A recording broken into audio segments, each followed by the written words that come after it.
नमस्कार दोस्तों, हमारे YouTube चैनल में आपका एक बार फिर से हार्दिक स्वागत है। जैसे कि कल आपने पवनों के प्रकार के विषय में पढ़े थे, तो आज हम जो है इसमें प्रचलित पवनों के विषय में हम आपको बता रहे थे।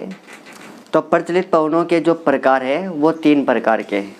तो जो प्रचलित पवने हैं, तो प्रचलित पवनों में जो पहली पवन है, हम प्रचलित पवन के विषय में कल पढ़ रहे थे। प्रचलित पवन यानी कि जिनको प्रीवेलिंग विंड कहा जाता है। और अब आपको अच्छी तरह से पता है कि पिछले वीडियो में आप देख सकते हैं कि प्रचलित पवनों को और किन किन नामों से जाना जाता है। तो हम आज का टॉपिक शुरू करते हैं कि जो प्रचलित पवने हैं वो प्रचलित पवने जो है पहले प्रकार के जो पवन है, तो पहली प्रकार के पवन को जो है वो कहा जाता है व्यापारिक पवन। व्यापारिक पवन कहा जाता है, इनको व्यापारिक पवन भी कहा जाता है। तो अगर आपका क्वेश्चन बनेगा कि व्यापारिक पवन किस प्रकार के पवन है, तो आपका आंसर होगा कि यह एक प्रकार के प्रचलित पवन है। इन्हीं को जो है सन्मार्गी पवन भी कहा जाता है, सन्मार्गी पवन। और ये पवने जो है ईस्ट डायरेक्शन का अनुकरण करती है, तो इसीलिए इनको पूर्वा पवन भी कहा जाता है। पूर्वा या ईस्टरलाइज कहा जाता है, ईस्टरलाइज भी इनको कहा जाता है। अब बात करें इन व्यापारिक पवनों की, तो ये व्यापारिक पवने जो होती है, आपको बताया गया था कि पवने जो है वो उच्च वायुदाब से निम्न वायुदाब की ओर चलेंगी। यानी कि ये जो व्यापारिक पवने हैं, ये व्यापारिक पवने उपोष्ण उच्च वायुदाब से, ध्यान से सुनेंगे, उपोष्ण उच्च वायुदाब।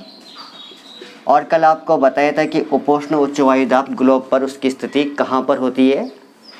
तो उपोष्ण उच्च वायुदाब से किसकी ओर चलती है? विषुवतीय निम्न वायुदाब की ओर ये चलती है। विषुवतीय निम्न वायुदाब की ओर ये पवने चलती है। तो जो उपोष्ण उच्च वायुदाब है उसे कहा जाएगा सब ट्रॉपिकल हाई प्रेशर। तो ये पवने सब ट्रॉपिकल हाई प्रेशर से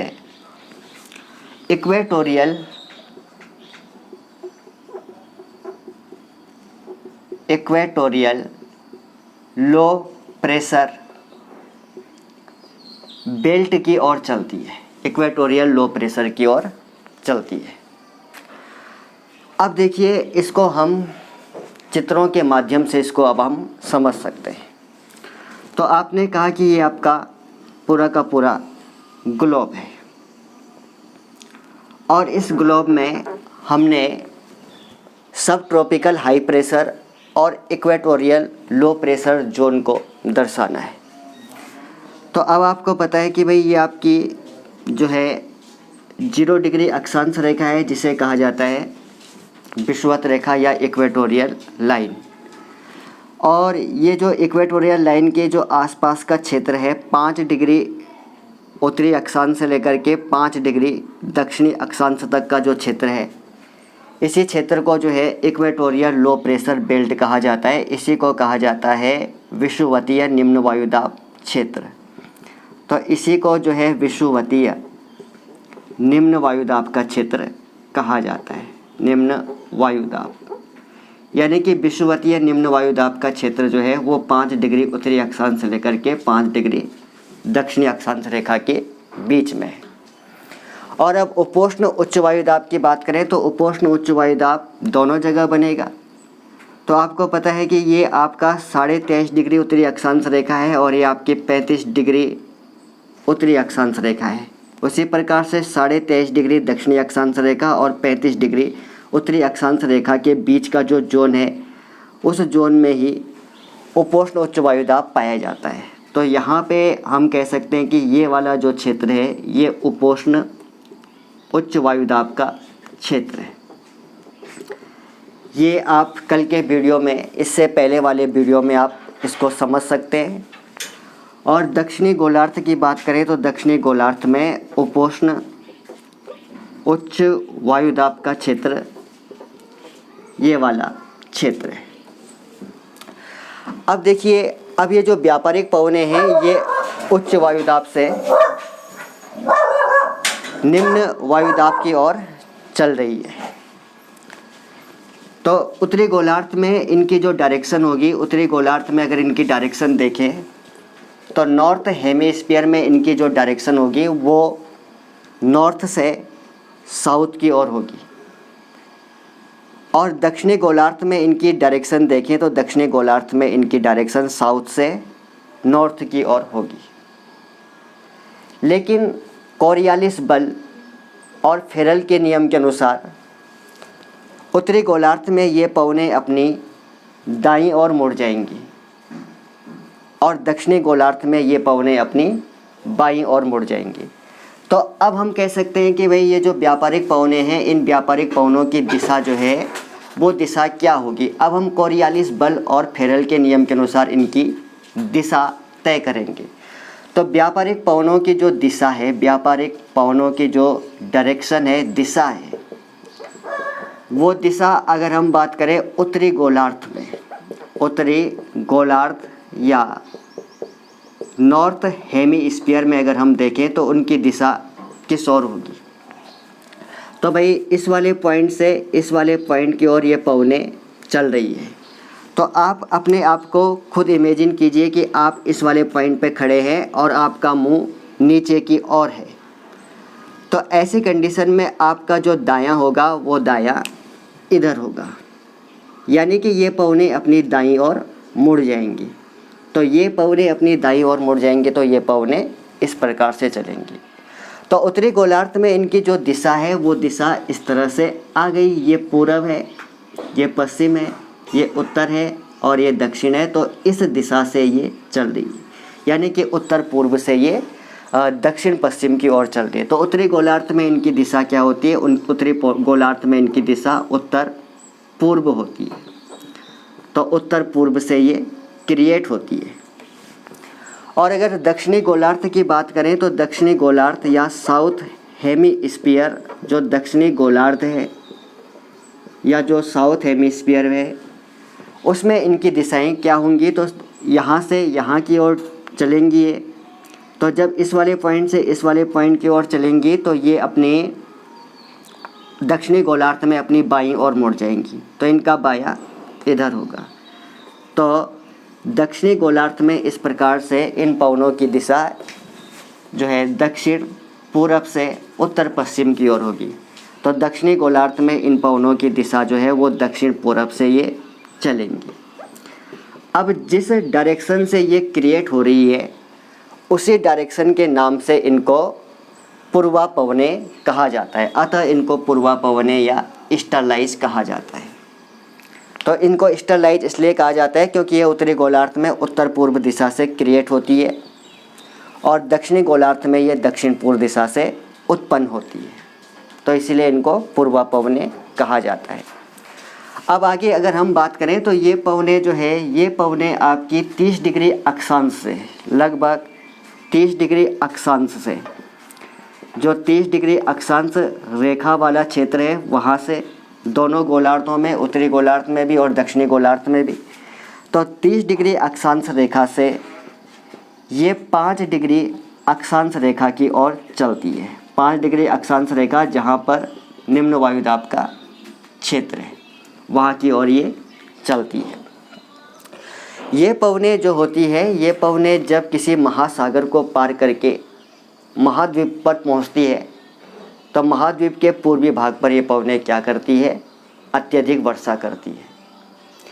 और इन पवनों की गति जो है वो 15 से लेकर के 25 किलोमीटर प्रति घंटा होती है, पर हावर होती है।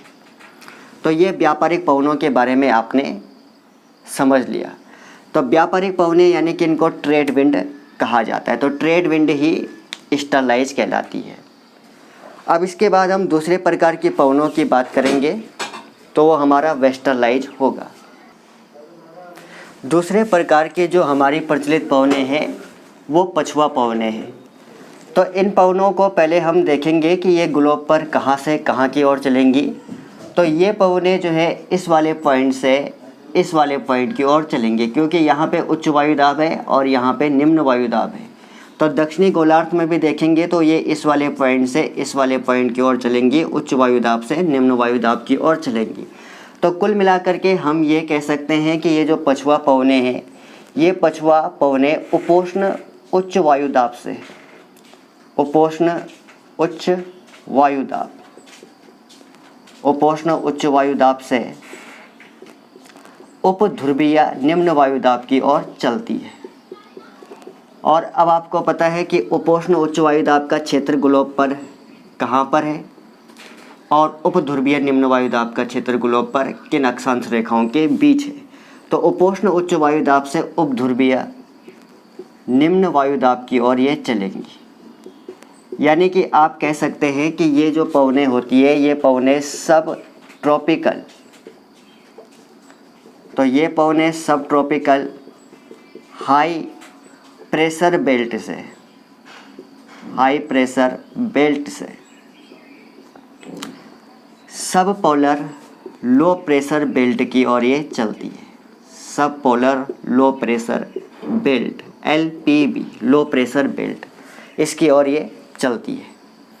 तो अब ये जो पछुआ पवने हैं, इन पछुआ पवनों पर भी जो है फेरल का नियम प्रभावी होगा।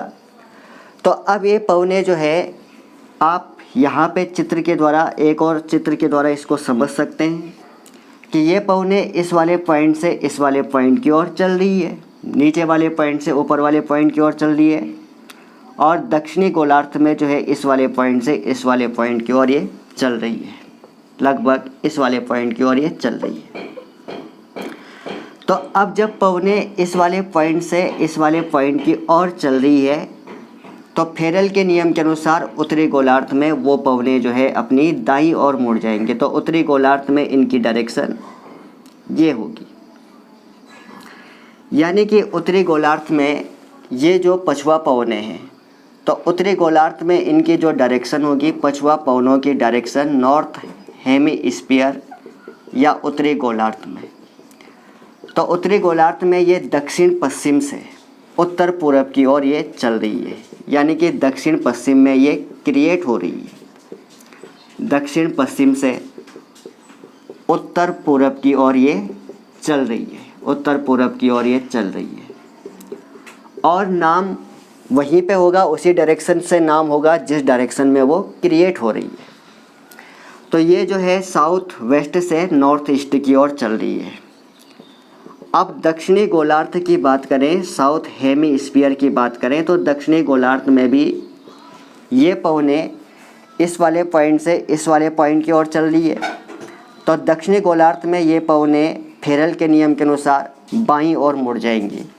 तो आप फिर से इमेजिन कीजिए कि आप इस वाले पॉइंट पे खड़े हैं और आपका मुंह इधर की ओर है, तो अब आपका दायां बायां किधर हो गया। तो आप ऐसे में खड़े हैं तो आपका जो दायां है वो इधर होगा और जो आपका बायां है वो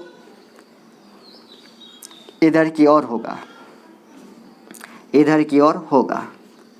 तो इस प्रकार से हम कह सकते हैं कि दक्षिणी गोलार्ध में ये पवने, हाँ जी, दक्षिणी गोलार्ध में ये पवने, ये पूर्व, ये पश्चिम, ये उत्तर और ये दक्षिण, इस वाले डायरेक्शन से उत्तर पश्चिम से दक्षिण पूर्व की ओर चल रही है। उत्तर पश्चिम से दक्षिण पूर्व की ओर ये चल रही है, दक्षिण पूर्व की ओर चल रही है, दक्षिण पूर्व की ओर चल रही है। तो इस प्रकार से इनका जो वो हुआ, इनकी जो उत्पत्ति हुई वो पश्चिम डायरेक्शन से हुई, इसलिए इनको पछुआ पवने कहते हैं। और ये पछुआ पवने जो होती है, ये पछुआ पवने आप देख रहे हैं कि भाई इन पवनों की जो उत्पत्ति है, अगर हम देखें तो ये लगभग 35 और 40 डिग्री अक्षांश रेखाओं से 60 और 66.5 डिग्री अक्षांश रेखाओं के बीच में चलती है। तो आप ये लिख सकते हैं कि पछुआ पवने जो है वो लगभग 35 से 40 डिग्री अक्षांश से, 35 से 40 डिग्री अक्षांश से उत्पन्न हो जाती है। तो 35 से 40 डिग्री अक्षांश से 60 से 66.5 डिग्री अक्षांश रेखाओं के बीच में ये चल रही है दोनों गोलार्धों में। अब देखिए जो 40 डिग्री अक्षांश रेखा है, चाहे वो उत्तरी गोलार्ध में चाहे वो दक्षिणी गोलार्ध में है, तो 40 डिग्री अक्षांश रेखा, 50 डिग्री अक्षांश रेखा और जो 60 डिग्री अक्षांश रेखा है, उन रेखाओं पर स्थल भाग नहीं है। तो जब स्थल भाग नहीं है तो ये पवनें जो है बहुत ही तीव्र वेग से चलती है। तो तीव्र वेग से चलती है तो इसीलिए इसको 40 डिग्री अक्षांश रेखा पर इसको जो है रोरिंग फोर्टिज कहा जाता है। और 50 डिग्री अक्षांश रेखा पर तो हम यहाँ पर लिखेंगे इसको। तो आपने कहा कि भाई 40 डिग्री अक्षांश रेखाएं हैं और 50 डिग्री अक्षांश रेखा है और 60 डिग्री जो अक्षांश रेखा है, उन अक्षांश रेखाओं पर स्थल खंड न होने के कारण ये पवनें बहुत तेज़ी से चलती है। तो पछुआ पवनों को 40 डिग्री अक्षांश पर, 40 डिग्री अक्षांश पर गरजता चालीसा कहा जाता है। गरजता चालीसा, गरजता चालीसा इनको कहा जाता है। तो आपका ये क्वेश्चन एग्ज़ाम के दृष्टिकोण से बहुत महत्वपूर्ण है कि ये जो गरजता चालीसा है ये किस प्रकार की पवनें हैं। तो ये पछुआ पवनें हैं, यानी कि इनको जो है इंग्लिश में कहा जाएगा रोरिंग फोर्टिज। आगे अगर हम बात करें कि 50 डिग्री अक्षांश रेखा पर इनको क्या कहा जाता है, तो 50 डिग्री अक्षांश रेखा पर इनको प्रचंड पचासा कहा जाता है। प्रचंड पचासा या फ्यूरियस 50 इनको कहा जाता है। तो फ्यूरियस 50 इनको कहा जाता है। ये 50 डिग्री अक्षांश रेखा पर बहुत तीव्र गति से चलती है दोनों गोलार्धों में। और 60 डिग्री अक्षांश रेखा की बात करें तो 60 डिग्री अक्षांश रेखा पर इनको जो है चीकता साठा कहा जाता है, यानी कि ये बहुत तीव्र ध्वनि से चलती है। श्रीकिंग 60s कहा जाता है।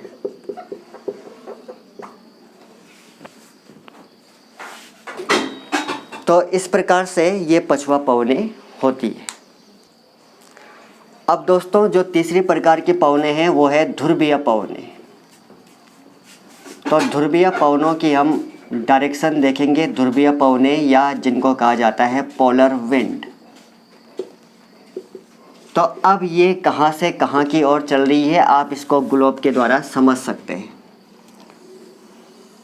तो आपने कहा कि भाई यहाँ पे जो आपकी विषुवत रेखा है, यहाँ पे विषुवतीय निम्न वायुदाब का क्षेत्र है, विषुवतीय निम्न वायुदाब।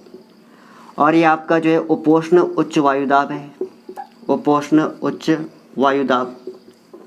और ये आपका उपध्रुवीय उच्च वायुदाब है, सॉरी उपध्रुवीय निम्न वायुदाब, निम्न वायुदाब। और ये आपका ध्रुवीय उच्च वायुदाब है, उच्च वायुदाब। इसी प्रकार से विषुवतीय निम्न वायुदाब दक्षिणी गोलार्ध में है। दक्षिणी गोलार्ध में जो है उपोष्ण उच्च वायुदाब है। और यहाँ पे उपध्रुवीय निम्न वायुदाब है, उपध्रुवीय निम्न वायुदाब है। और यहाँ पे आपका ध्रुवीय उच्च वायुदाब है, ध्रुवीय उच्च वायुदाब।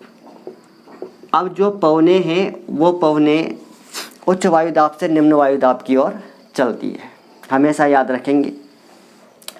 तो ये जो ध्रुवीय पवनें हैं, ये ध्रुवीय पवनें ध्रुव से क्रिएट हो रही है, इस वाले पॉइंट से क्रिएट हो रही है और इधर जा रही है। तो दक्षिणी गोलार्ध में भी इस वाले पॉइंट से क्रिएट हो रही है और वो इधर जा रही है।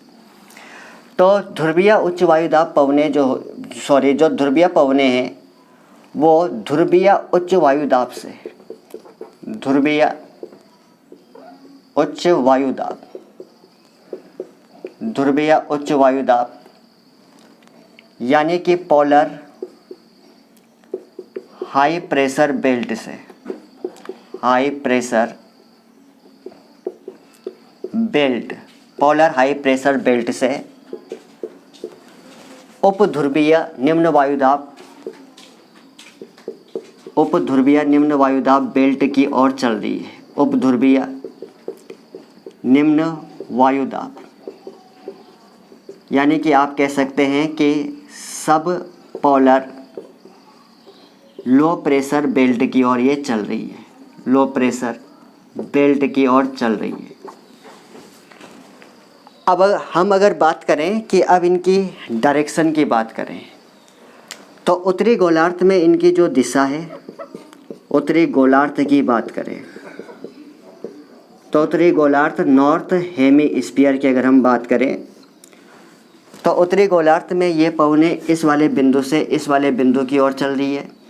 तो फेरल के नियम के अनुसार उत्तरी गोलार्ध में ये अपनी दाईं ओर मुड़ जाएंगी। तो अब आप खुद सोचिए कि आप इस वाले पॉइंट पे खड़े हैं और आपका मुंह नीचे की ओर है, तो आपका दायां और बायां किधर होगा? तो आपका जो बायां है वो इधर होगा और आपका दायां इधर होगा, यानी कि ये दाईं ओर मुड़ जाएंगी। और उत्तरी गोलार्ध में इस प्रकार से ये पवनें दक्षिण पूर्व से उत्तरी गोलार्ध में ये पवनें जो है इस वाले डायरेक्शन से इस वाले डायरेक्शन की ओर चल रही है। तो ये दोनों डायरेक्शन कौन कौन सी है आप कंफ्यूज ना करें, तो इसीलिए ये चित्र बना दीजिए। तो उत्तर पूर्व से दक्षिण पश्चिम की ओर चल रही है। तो उत्तरी गोलार्ध में ये पवनें उत्तर पूर्व से उत्तर पूर्व यानी कि नॉर्थ ईस्ट से उत्तर पूर्व से दक्षिण पश्चिम की ओर ये पवनें चल रही है। दक्षिण पश्चिम यानी कि साउथ वेस्ट की ओर ये चल रही है। और अगर हम बात करें दक्षिणी गोलार्ध की बात करें तो दक्षिणी गोलार्ध या साउथ हेमीस्फीयर की बात करें तो दक्षिणी गोलार्ध में ये पवनें यहाँ से यहाँ की ओर चल रही है। तो दक्षिणी गोलार्ध में ये पवनें जो है अपनी बाईं ओर मुड़ जाएंगी। तो इनका जो बायां होगा वो बायां इधर